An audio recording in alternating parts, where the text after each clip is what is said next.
vai phê tông xuống lần nồng trôi xa nghiêng lần nồng trôi xa nghiêng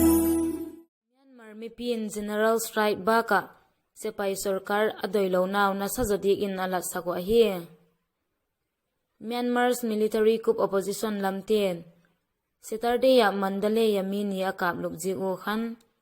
mi pilung oi lo ten na sajodi in kiphinna neiding in akisataw a hi kal ni liem ta kiphinna usang na sazoa kiphinna neiding in akisaw a hi February tarik khada Myanmar junta sarkar apat khan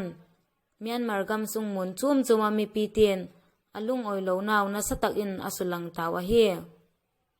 sepai lam in meithal water cannon le tul vuk ting in thukit in mi pi pungkhom te deljak goma lew mi pi lam hin haisan mai agolo in nasa zodiga dodal dingun akising sawa hi him le thal manga vawlaw mai thei dingul a hitalo a hi azik chu mi pi vai hom na gama hi a zalen taka hin khuman a ut taw a hi amawin tu hin thuk ma lew dan le atu acha te wa dinga zalen taka khosak theina gama hi khak le tin le ha panin apang a hi leading wood activist muang song in mi pi te chu protest na hung pang zel ding in achela hi August tarik gi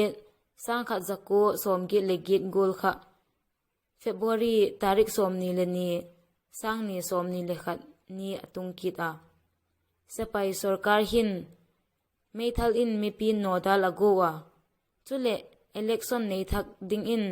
mi pi te hi zol ma lew NLD party ho tu te le Yong San Suki thazalen a hi masi chu mi pi te hi khap the hi loading a hi Myanmar mi pin general strike baka